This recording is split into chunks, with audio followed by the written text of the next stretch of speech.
Hey guys, sunny afternoon, but not too hot. Thought I'd do a fast and dirty video on the Rock Bear show. This is just me, Bob, flying solo.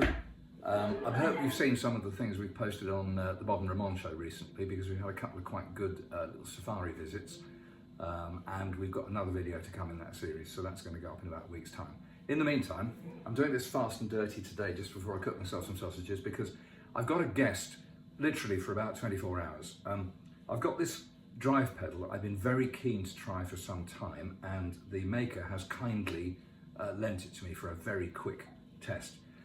It's an Origin Effects Revival drive, and if you're faint-hearted, this is a complicated, sophisticated drive pedal, and it approaches drive in a completely different way. I can't even begin to get into how it approaches it. You need to read the manual. I'll put up the URL of the manual if you're interested, because it's just different. It is not volume, tone and gain, which is kind of what I'm used to, you know? But I'm really fascinated by it. In particular, it's got one feature that I want to just major on, but I think I'll just do a bit of playing. This is with the drive on. Actually, I'll switch it off, right? So this is my Tokai SG Junior, nothing expensive, nothing special, stock pickup, going through quite a special amp, my 633 Custom 36, my first 633 amp, and still bloody gorgeous. So the amp's quite high end, the guitar's fairly modest. But this is,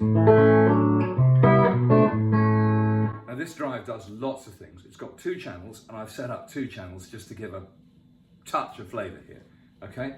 The first channel is basically sort of, you know, slightly crunched up, clean kind of rhythm.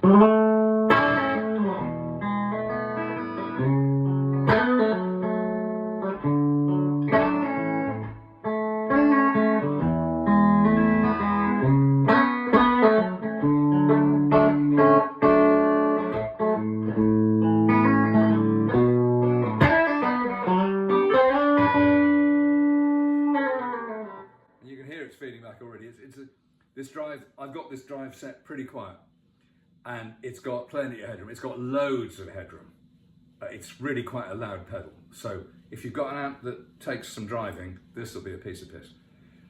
That was a really nasty version of the intro to Belder's by Hendrix. But one thing this pedal purports to do is a pretty good old Marshall, you know, driving but clean it up a bit with the volume control type sound, and I think it does it in spades. I really do. I think it's quite amazing. I'll play the other tone that I've got set up as well, which is a much more conventional overdrive setting, bit of singing lead, just to give you a flavour, and then spoiler alert, if you're kind of bored already, you can switch off at that point. Otherwise, I'm just going to talk a bit about a couple of things that this pedal has learned me. You know, in my dog days, I can still learn things, and I certainly have on this one. So, let's have the other sound. Switch channels. So this is...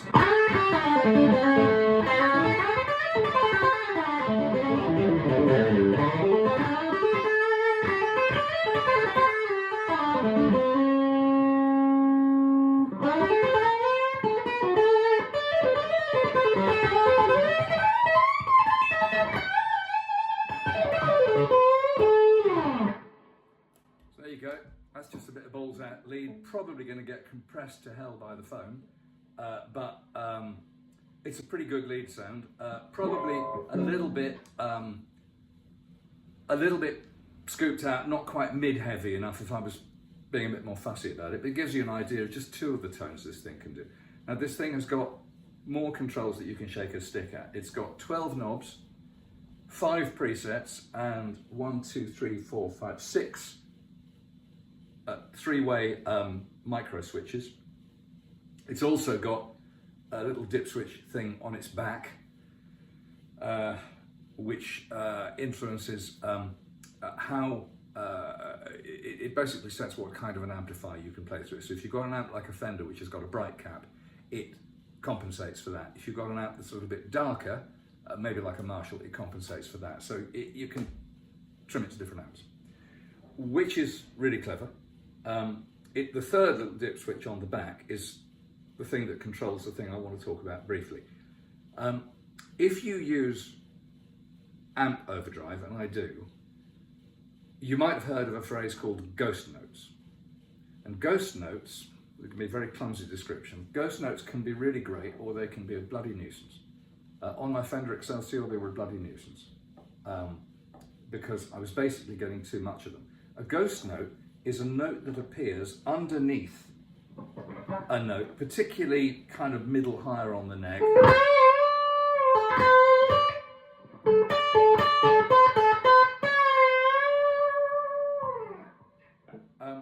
And it can be really annoying. I'm going to see if I can actually bring a ghost note in big time here, see if I can do it. It might not come up on the phone, I don't know. Now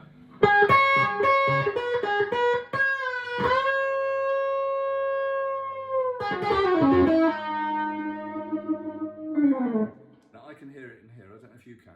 There's an overtone or an undertone underneath the note. And at its most extreme, ghosting can sound kind of almost ring modulator, really quite ugly. And it's certainly like a kind of rushing, a kind of breathing sound underneath the note. Now, my experience of it was on the Excelsior, and I had to change the tubes to fix it because it was a problem. This pedal can recreate ghosting. So my initial reaction was, why the hell would you want to recreate something as horrible as that? Well, this is what this pedal has taught me. That last bit I played, I don't have any idea if you'll be able to hear that ghosting sound. But that was with the Ghost control, which is a front panel control, easily accessible. That's on full. What I found really interesting about this pedal is what happens when you take the Ghost down to minimum, which I thought would be happy days. No. It's made me realize that actually I'm relying on all my different tube amps in this room for their inherent amounts of ghosting. And it only got on my nerves when this Excelsior had an excess of it. If I take the Ghost sound right down, you certainly won't hear it because I'm taking something away. But I can tell you that it makes the sound, the tube drive sound, a great deal less convincing. A bit hollow, a bit transistor actually, a bit digital. I can get this box to actually do quite a good impression of the thing I don't like so much about modelers. Really learning on my feet here. What I found is that I like this pedal with the Ghost somewhere around the middle. Its maker, very nice guy called Simon Keats. He's the head of Origin Effects and he's the designer.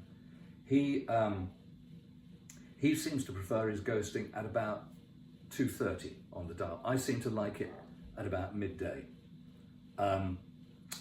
Sorry about the setting sun, that means I'm floating in and out of vision. I hope this doesn't screw up the video too much. I won't be boring you for very long anyway. So,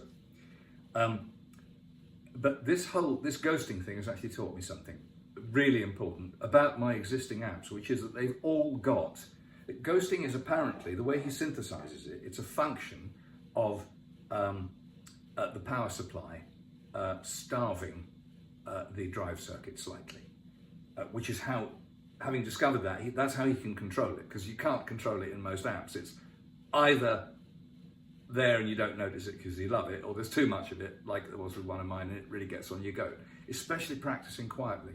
Gigging, you couldn't hear it.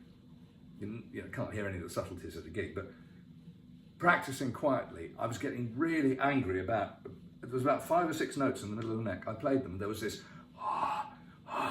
underneath the note. It was just driving me crazy. Really annoying. Fortunately, it was a cheap amp, tubes easily fixed, but it did take me a month to find out what the problem was. I didn't know where to start looking. Now I do.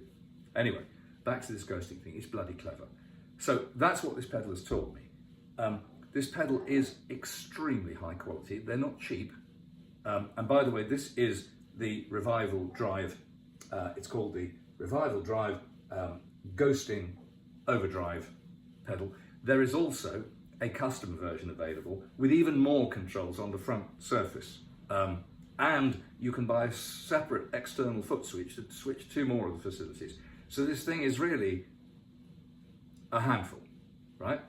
I think it's an amazing studio tool. It's very hi-fi, it's very clear. If you want a clean and glassy through sound, you've got it. So you can then start to dirty your sound down, muffle the trebles as you want to make it sweeter, but you're starting from having all the tones there. I'm not sure.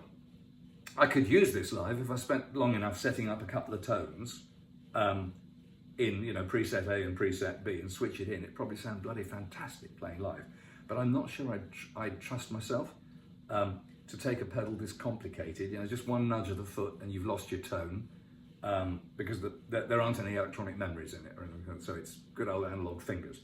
So I'm not sure I'd trust myself with this, but if I was a studio guitarist and I wanted the widest variety of tones going into whatever amp the room had of the day, this would be going in my bag. It is really quite an extraordinary pedal. It's an extraordinary, elaborate, quite expensive, but extraordinary performance pedal, very high performance pedal. So I think I've whittled on enough about it, really. I just wanted you to know that I had this thing just for a flying visit. I'm returning it to its owner tomorrow. So I'm kind of torn about this pedal because part of me really wants one, and part of me thinks that if I did drop quite a lot of money on it, I might not use it very much because I tend to play most of the time using amp drive, and this basically simulates and stimulates amp drive, so it works great with my amps, but so do the amps. And I think that I'd probably end up not using it as much as I ought to if I was going to spend that kind of money. But it is quite an incredible piece of kit. It takes a completely different approach to amp drive than anything I've encountered, and I've kissed some frogs. So I thought I'd just share it with you while I had it here.